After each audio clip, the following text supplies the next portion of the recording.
MP Televisi, podcast bersama Komisi Pemilihan Umum KPU Kota Batu. Bahas LHKPN anggota DPRD terpilih dan proses pencalonan untuk maju menjadi calon wali kota dan wakil wali kota Batu pada pemilihan kepala daerah Pilkada Kota Batu yang akan dilaksanakan pada hari Rabu, tanggal 27 November tahun 2024 mendatang. Moderator Heru Iswanto, narasumber Joko Heru Purwanto Ketua KPU Kota Batu, dan Tommy Rusdiantoro Komisioner KPU Divisi Teknis. Assalamualaikum warahmatullahi wabarakatuh. Salam sejahtera selalu buat kita semua. Semangat. Dan kami ucapkan kepada Ketua KPU Bapak Heru, juga Bapak Doni, selaku Bapak Tommy, kok Bapak Heru? Bapak Heru ini waduh, Bapak Tommy selaku Divisi Teknis di KPU Kota Batu.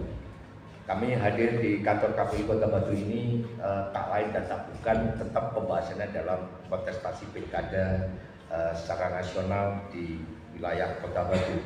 Untuk itu pemirsa, kami akan meminta konfirmasi dua narasumber kami, Ketua KPU Batu Bapak Heru dan Bapak Tommy, di bagian divisi teknis. Nanti seperti apa, mekanisme seperti apa, ya jelas saya di komandannya dulu, Bapak Heru. Bapak Heru, mohon maaf, untuk tahapan calon pilkada atau calon wali kota dan wakil wali kota di Kota Batu, hingga sampai saat ini berapa calon yang sudah atau belum mendaftarkan di KPU atau belum dibuka? Ini perlu masyarakat Kota Batu tahu, Pak. Jadi tidak dalam bayang-bayang sopo calon nih, siapa yang nanti dijadikan calon, ini banyak pertanyaan. Makanya saya hadir di kantor KPU Kota Batu ini sampai detik ini, hari ini seperti apa calon yang sudah mendaftarkan atau belum, ini perlu saya kontrol. Yang kedua, Pak, terkait juga nanti masalah semua calon yang sudah dari legislatif yang sudah mencalonkan di KPU di partai-partai masing-masing. Ini kan juga ada syarat tertentu yang harus memenuhi LHKPN melalui by online langsung di KPK seperti itu. Seperti apa Pak Heru yang bisa disampaikan? Baik, terima kasih. Sama-sama namanya Mas Heru, Mas Heru senior saya. Terima kasih sudah berkunjung ke kantor KPU. Tidak lain adalah mulai dari awal KPU Kota Batu itu dengan teman-teman media membutuhkan sebagai peran serta media, baik media online atau cetak atau televisi, bahkan radio, itu serta mensosialisasikan, mengabarkan kepada khalayak ramai, kepada masyarakat mengenai tahapan-tahapan yang akan kita laksanakan, yaitu tahapan pilkada 2024 di Kota Batu. Seperti pertanyaan panjenengan yang awal tadi, bahwa sekarang ini calonnya berapa, terus yang sudah daftarkan bagaimana? Saat ini KPU Kota Batu dalam tahapannya mulai tanggal 24 Juni sampai 25 Juni ini adalah tahapan di pencocokkan dan penelitian data masyarakat yang nanti DPD ya. Nantinya bukan DPD, setelah kita memantau ini turun ke masyarakat, maka nanti akan diperoleh data yang akurat dan dibuat menjadi daftar pemilih sementara yang nantinya menjadi DPD dan dijadikan dasar pemilihan nanti. Karena sebuah pemilihan umum atau pilkada itu berdasarkan dengan data, baik nanti menentukan waktu dan sebagainya. Kembali ke pertanyaan awal tadi, bahwa saya ini calon itu berapa, yang daftar berapa, sampai saat ini KPU belum membuka, terutama KPU Kota Batu dan nantinya seluruh Indonesia secara serentak, karena pada di 2024 ini dilaksanakan pilkada itu secara serentak. Harinya sama, berarti prosesinya atau tahapannya di seluruh Indonesia sama. Ya. Jadi saat ini kami belum membuka pendaftaran. Nanti baru tahap berikutnya ada yang namanya pengumuman selama 3 hari. Terus dilanjutkan dengan setelah pengumuman baru kita menerima pendaftaran juga selama 3 hari pada tanggal 24 sampai 25-26 nanti kita mengadakan istilahnya pengumuman baik di media massa, televisi, bahkan pamflet dan sebagainya. Berikutnya kami akan menerima pendaftaran 27, 28, 29 3 hari. Setelah itulah KPU baru menentukan ini yang layak, yang sudah mendaftar dulu. Setelah itu kami akan memverifikasi data penduduk dan kelengkapan sebagaimana pendaftarannya, baru nanti kita ada penetapan calon itu. Jadi saat ini belum ada satupun dan kami tidak bisa mengabarkan siapa-siapa. Sedangkan ada tersebar pamflet dan lain sebagainya di jalan, itu bukan calon atau bukan bukan ranah KPU, katakannya bukan KPU sekarang ini. Itu adalah secara pribadi. Nah, itu yang perlu dikabarkan juga. Dan berikutnya nanti masalah kembali hasil Pileg 2024 bahwa calon yang terpilih nanti bagaimana, ada salah satu syarat persyaratan yang harus dipenuhi, yaitu mengenai pelaporan LHKPN kepada KPK. Ini saya kabarkan di sini ada 30 calon legislatif yang nantinya terlantik. Ini diwajibkan memang secara undang-undang peraturan pun bahwa mereka harus menyerahkan tanda terima sudah melaporkan LHKPN kepada KPU. Baru setelah itu mereka menyerahkan itu secara baik offline, baik file maupun hard copy-nya, baru kita akan mengumumkan atau mencantumkan siapa nama-nama calon anggota legislatif di wilayah Kota Batu ini yang bisa dilantik. Tatkala itu tidak dipenuhi, jelas itu sudah ada di peraturan KPU bahwa kalau tidak memenuhi persyaratan tersebut ya tidak kami cantumkan. Artinya kalau tidak dicantumkan ya tidak terlantik. Berita baiknya, alhamdulillah 30 orang ini hanya tinggal menyisakan 5 orang. Tapi secara dia sudah mendaftar ke KPK itu sudah 100% sudah, karena yang menentukan mengeluarkan tanda terima itu bukan KPU ya, tapi dari lembaga KPK sendiri. Itu pun kemarin kami sudah menerima surat dinas dari PLT KPU RI nomor 1262 bahwa salah satu nanti kan begini persyaratannya itu mereka harus menyerahkan tanda terima pelaporan itu 21 hari sebelum pelantikan ya. 21 hari sebelum pelantikan mereka ini harus sudah menyerahkan. Terus karena ini ada lembaga lain, kan bukan penentunya bukan KPU, ya KPU itu penentunya KPK, maka yang kita tidak bisa untuk serta-merta ngotot harus si calon ini harus memenuhi itu. Maka timbullah surat dinas tersebut bisa dengan tanda terima tersebut dengan menggunakan surat pernyataan apabila di aturan 21 hari ini belum bisa ditentukan.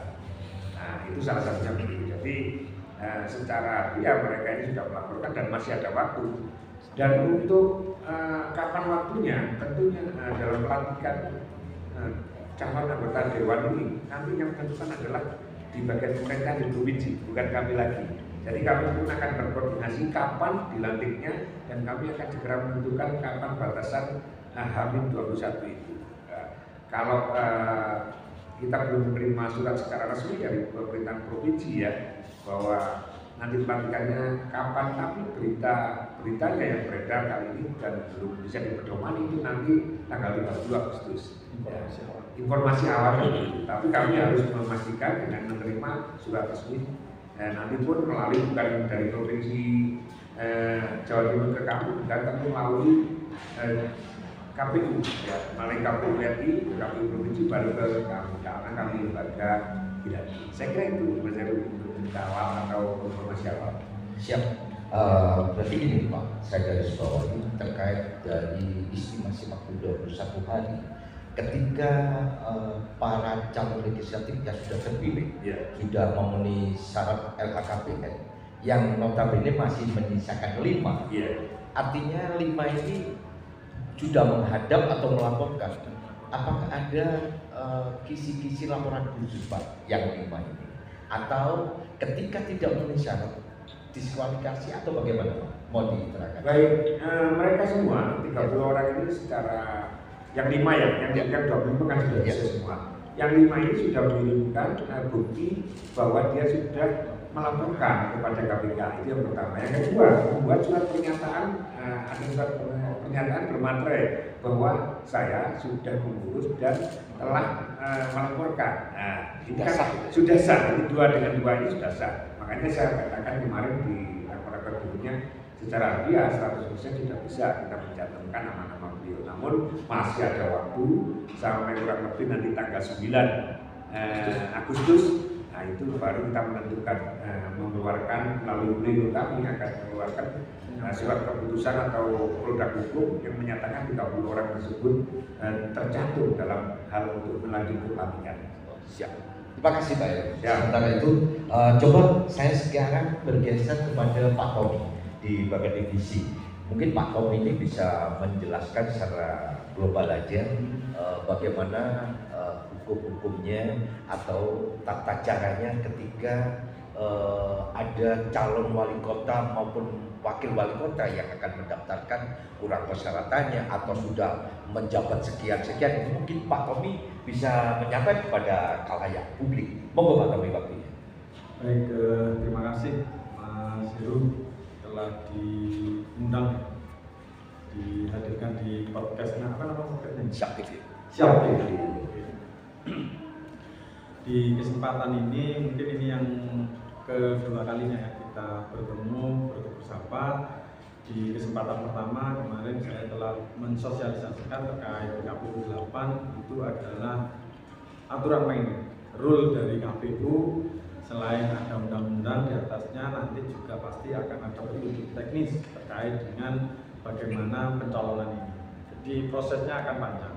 Yang pertama ini kan kita masih mensosialisasikan bagaimana pencalonan. Pencalonan itu seperti apa? Ini warga Batu yang bakal mendaftar sebagai wali kota atau wakil wali kota. Ini proses pencalonan. Jadi mulai bakal calon, tadi ada foto-foto yang di pinggir jalan, itu pun masih belum bakal calon. Itu pun masih belum bakal calon. Nanti ketika diusulkan oleh partai politik atau gabungan partai politik, baru mereka mendaftar. Nah, kalau melihat kontestasi di pemilu kemarin, kan ada 8 partai politik yang mendapatkan kursi nih di Kota Batu. Nah, nanti mungkin giris lagi kursinya siapa aja, gitu kan. Ada 8 partai yang bisa mengusulkan wali kota atau wakil wali kota, baik itu sendiri dari satu partai politik atau gabungan partai politik. Kalau kita hitung dari aturannya, yang bisa mengusulkan wali kota atau wali kota sesuai peraturan perundang-undangan itu kan 20% dari kursi atau 25% dari suara sah. Nah, dari suara sah ini juga syaratnya harus memiliki kursi. Kalau dari 8 partai ini misalnya partai-partai yang lain nggak memiliki kursi, juga nggak bisa mengusulkan. Cuma sebatas mendukung nanti. Mendukung bukan pengusul. Jadi yang bisa mengusulkan wali kota dan wakil wali kota itu ada 8 partai. Nah, proses-proses itu tadi sudah tanggal-tanggalnya, yang pasti mulai pendaftaran itu dimulai tanggal 27 sampai 29. Sebelum itu KPU Batu membuka helpdesk. Siapa saja warga masyarakat Kota Batu yang ingin memperoleh informasi, baik itu partai politik, masyarakat umum, bagaimana cara mendaftarnya, kita memberikan pelayanan di helpdesk. Normatif kita membuka helpdesknya mulai jam 8 sampai jam 4. Kecuali nanti ketika pendaftaran di 3 hari itu, di hari pertama dan kedua itu sama, mulai jam 8 sampai jam 4. Di hari terakhir itu kita buka sampai jam 23.59 itu di tanggal 29 Agustus. Rentetannya panjang sehingga banyak tadi yang kemarin saya sampaikan mulai persyaratan. Jadi ada 2, ada syarat untuk mendaftar, ada syarat calon. Nah, syarat yang mendaftar itu yang dari DPP, persetujuan dari DPP itu. Jadi 8 partai politik ini entah itu nanti maju sendiri atau koalisi, tetap kita harus melakukan verifikasi. Nah, verifikasinya itu setelah tanggal 29. Makanya panjang nih, mulai tanggal 27 Nah, mulai tanggal 29 pendaftaran sampai nanti di akhir ditetapkan itu tanggal 22 September baru kampanye. Nah, itu baru menjadi calon. Nah, sudah hilang tuh bakalnya.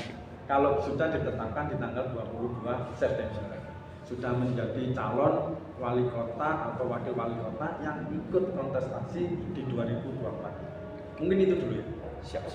Siap Pak Tommy. Itu merupakan juga pengetahuan berharga ya bagi masyarakat. Jadi biar nggak saling menanya kapan diadakan sopo calon dan sebagainya. Padahal di jelas teknisnya jelas ada tahapan-tahapan dan siapa-siapa yang akan calon itu diberikan dari masyarakat juga banyak berkembang. Nah, ini kan macam-macam. Jadi ada butuhnya dan ada pengetahuan juga. Artinya melihat dari web atau dari online-nya KPU itu melalui handphone semua. Makanya gini Pak Tommy, masalah pencalon ini Pak Tommy bilang apa yang sudah terpapang di pinggir jalan ini tidak menjamin itu menjadi sebuah calon wali kota maupun calon wakil wali kota. Karena KPU sendiri masih belum menerima dan belum membuka secara resmi pendaftaran calon wali kota dan wakil wali kota. Seperti itu ya Pak. Artinya ada hari yang ditentukan tadi bahwa inilah masyarakat tahu Pak. 27 biarpun 27 sampai 29 Juli Agustus 2024. Makanya apa yang dipromosikan oleh parpol dan sebagainya itu merupakan hanya wacana gambaran jadi wali kota tidaknya kan belum pasti. Itu yang versi dari kami. Makanya hal ini informasi sangat baik karena berharga. Maka kita lakukan podcast ini pembelajaran pendidikan politik kepada masyarakat. Itu Pak Ketua. Ya. Nah untuk itu kita sebelum kita tutup kita nanti ada product knowledge yang terakhir penutupan dari Pak Ketua. Saya menggarisbawahi bahwa apa yang disampaikan oleh Pak Tommy tadi tidak ada jaminan ketika sudah ada gambar-gambar foto calon wali kota dan wakil wali kota itu akan mendaftarkan di KPU. Karena pengusung parpol itu sudah jelas ada 8 pemenang partai politik di Kota Batu.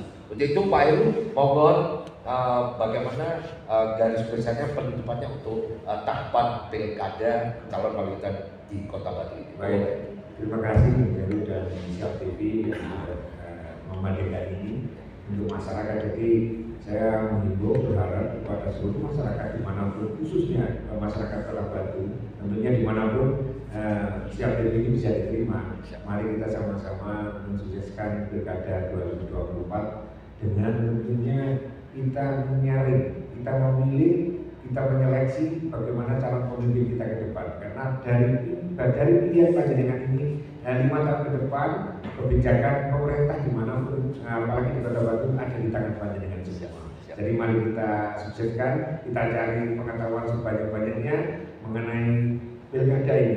Tidak apa-apa, KPU terbuka lebar untuk panjenengan semua untuk mencari informasi kepada kami. Ya, itu aja. Selamat bertugas dan tentunya mari kita sukseskan pilkada 2024. Terima kasih Pak Ketua. Itu tadi akhir penutup kata yang sangat singkat dan bermakna di ruangan yang sangat luar biasa dan privat banget, dan ini pantas untuk dihadiri menteri atau KPU pusat sudah pantas. Ini berdasarkan upaya Bapak Heru dan semua tim grup dari KPU ini sudah mewarnai kantor baru dan sangat privat dan sangat layak dihuni atau ditempati untuk KPU. Terima kasih dan sukses selalu Pak Heru KPU Kota Batu. Demikian pemirsa Siap TV dimanapun berada, kami dari tim mengucapkan selamat dan sukses selalu KPU Kota Batu. Sukses dan pilkada Kota Batu lancar dan sukses selalu. Amin. Terima kasih. Assalamualaikum warahmatullahi wabarakatuh.